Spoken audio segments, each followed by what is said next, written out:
The Russian Sleep Experiment, read to you by Sypher. Russian researchers in the late 1940s kept 5 people awake for 15 days using an experimental gas-based stimulant. They were kept in a sealed environment to carefully monitor their oxygen intake so the gas didn't kill them, since it was toxic in high concentrations. This was before closed-circuit cameras, so they only had microphones and 5-inch thick glass porthole-sized windows into the chamber that allowed them to monitor them. The chamber was stocked with books, cots to sleep on, but no bedding, running water and a toilet, and just enough dried food to last all 5 for over a month. The test subjects were political prisoners deemed enemies of the state during World War II. Everything was fine for the first 5 days. The test subjects hardly complained, having been promised falsely that they would be freed if they submitted to the test and did not sleep for 30 days. Their conversations and activities were monitored, and it was noted that they continued to talk about increasingly traumatic incidents in their past, and the general tone of their conversation took on a much darker aspect after the 4th day mark. After 5 days, they started to complain about the circumstances and events that led them to where they were, and started to demonstrate severe paranoia. They stopped talking to each other and began alternatively whispering to the microphones, and one-way mirrored portholes. Oddly, they all seemed to think that they could win the trust of the experimenters by turning over their comrades, the other subjects in captivity with them. At first, the researchers suspected this was an effect of the gas itself. After 9 days, the first of them started screaming. He ran the length of the chamber repeatedly, yelling at the top of his lungs for 3 hours straight. He continued attempting to scream, but was only able to produce occasional squeaks. The researchers postulated that he had physically torn his vocal cords. The most surprising thing about the behavior is how the other captives reacted to it, or rather, didn't react to it. They continued whispering to the microphones until the second of the captives started to scream. Then the 2 non-screaming captives took their books apart, smeared page after page with their own feces, and pasted them calmly over the glass portholes. The screaming then promptly stopped. So did the whispering into the microphones. After 3 more days passed, the researchers checked the microphones hourly to make sure that they were working, since they thought it was impossible that no sound could be coming from within from 5 people inside. The oxygen consumption in the chamber indicated that all 5 must still be alive. In fact, it was the amount of oxygen 5 people would consume in a very high level of strenuous exercise.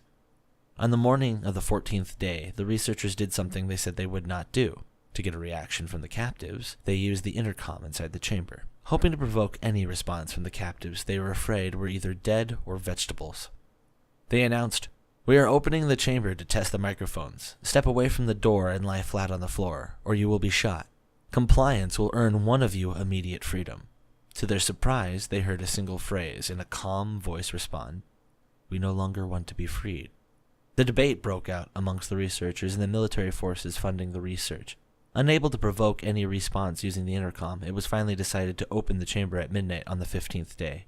The chamber was flushed of the stimulant gas and filled with fresh air, and immediately voices from the microphones began to object. 3 different voices began begging, as if pleading for the life of a loved one, to turn the gas back on. The chamber was opened and the soldiers went in to retrieve the test subjects. They began to scream louder than ever, and so did the soldiers when they saw what was inside. 4 of the 5 subjects were still alive, although no one could rightly call this state of any of them life. The food rations past day 5 had not been so much as touched. There were chunks of meat of the dead test subjects' thighs and chest stuffed into the drain in the center of the chamber, blocking the drain and allowing 4 inches of water to accumulate on the floor. Precisely how much of that water on the floor was actually blood was never determined. All 4 surviving test subjects also had large portions of muscle and skin torn away from their bodies. The destruction of flesh and exposed bone on their fingertips indicated that the wounds were inflicted by hand, not with teeth, as the researchers initially thought. Closer examination of the positions and angles of the wounds indicated that most, if not all of them, were self-inflicted. The abdominal organs below the ribcage of all 4 test subjects had been removed, while the heart, lungs, and diaphragm remained in place. The skin and most of the muscles attached to the ribs had been ripped off, exposing the lungs through the ribcage. All the blood vessels and organs remained intact. They had just been taken out and laid on the floor, fanning out around the eviscerated but still living bodies of the subjects. The digestive tract of all 4 could still be seen to be working, digesting food. It quickly became apparent that they were digesting chunks of their own flesh that they had ripped off over the course of the experiment. Most of the soldiers were Russian special operatives at the facility, but still many refused to return to the chambers to remove the test subjects. They continued to scream to be left in the chamber and alternatively begged and demanded that the gas be turned back on, lest they fall asleep. To everyone's surprise, they put up a fierce fight during the process of being removed from the chamber. One of the Russian soldiers died after having his throat ripped out. Another was gravely injured by having his testicles ripped off and an artery in his leg severed by one of the subject's teeth. Another 5 soldiers lost their lives if you count the ones that committed suicide in the weeks following the incident. In the struggle, one of the 4 living subjects had his spleen ruptured and he bled out almost instantly. The medical researchers attempted to sedate him, but this proved impossible. He was injected with over 10 times the human dose of a morphine derivative and still fought like a cornered animal, breaking the ribs and the arms of one doctor, when his heart was seen to beat for a full 2 minutes after he had bled out to the point where there was more air in his vascular system than blood. Even after it stopped, he continued to scream and flail about for another 3 minutes, struggling to attack anyone in reach and just repeating the word "more" over and over, weaker and weaker, until he finally fell silent.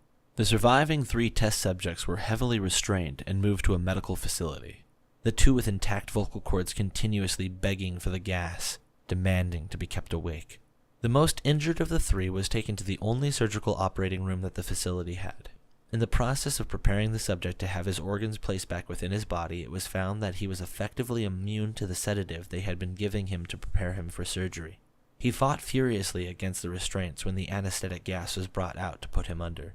He managed to tear most of his way out through a 4-inch wide leather strap on one wrist, even though the weight of a 200-pound soldier was holding that wrist down as well. It took only a little more anesthetic than normal to put him under, and the instant his eyelids fluttered and closed, his heart stopped. In the autopsy of the test subject that died on the operating tables, it was found that his blood had triple the normal levels of oxygen. His muscles that were still attached to his skeleton were badly torn, and he had broken 9 bones in his struggle to not be subdued. Most of them were from the force that his own muscles had exerted upon them. The second survivor had been the first of the group of the 5 to start screaming. His vocal cords destroyed, he was unable to beg or object to surgery, and he only reacted by shaking his head violently in disapproval when the anesthetic gas was brought near him. He shook his head yes when someone suggested reluctantly that they try surgery without anesthetic, and did not react for the entire 6-hour procedures of replacing his abdominal organs, attempting to cover them with what remained of his skin. The surgeons presiding stating repeatedly that it should not be medically possible for the patient to still be alive. One terrified nurse assisting the surgery stated that she had seen the patient's mouth curl into a smile several times whenever her eyes met his. When the surgery ended, the subject looked at the surgeon and began to wheeze loudly, attempting to talk while struggling. Assuming this must be of something of dramatic importance, the surgeon had a pen and paper fetched for the patient so that they could write a message. It was simple: keep cutting. The other 2 test subjects that were given the same surgery, both without anesthetic as well. Although they had been injected with a paralytic agent for the duration of the operation, the surgeon found it impossible to perform the operation while the patients laughed continuously. Once paralyzed, the subjects could only follow the attending researchers with their eyes. Paralytic cleared their system in an abnormally short period of time, and they were soon trying to escape their bonds. The moment that they could speak, they were again asking for the stimulant gas. The researchers tried asking why they had injured themselves, why they had ripped out their own guts, and why they wanted to be given the gas again. Only one response was given: I must remain awake. All 3 subjects' restraints were reinforced, and they were placed back into the chamber awaiting determination as to what should be done with them. The researchers, facing the wrath of the military benefactors from having failed the stated goals of their project, considered euthanizing the surviving subjects. The commanding officer, an ex-KGB, instead saw potential and wanted to see what would happen if they were put back on the gas. The researchers strongly objected, but were outruled. In preparation for being sealed in the chamber again, the subjects were connected to an EEG monitor and had their restraints padded for long-term confinement. To everyone's surprise, all 3 stopped struggling the moment it was let slip that they were going to be back on the gas. It was obvious at this point that all 3 were putting up a great struggle to stay awake. One of the subjects that could speak was humming loudly and continuously. The mute subject was straining his legs against the leather bonds with all of his might, first the left, then the right, then the left again, all just for something to focus on. The remaining subject was holding his head up off the pillow and blinking rapidly. Having been the first to be wired to the EEG, most of the researchers were monitoring his brainwaves in surprise. They were normal most of the time, but sometimes flatlined inexplicably. It looked as if he was repeatedly suffering brain death. Before returning to normal, as they focused on the paper scrolling out of the brainwave monitor, only one nurse saw his eyes slip shut, and at the same moment his head hit the pillow. His brainwaves immediately changed to that of deep sleep, and then flatlined to the last time as his heart simultaneously stopped. The only remaining subject that could speak started screaming to be sealed in now. His brainwaves showed the same flatlines as the one who had just died from falling asleep. The commander gave the order to seal the chamber with both subjects inside, as well as 3 researchers. One of the named 3 immediately drew his gun and shot the commander point blank between the eyes, then turned the gun on the mute subject and blew his brains out as well.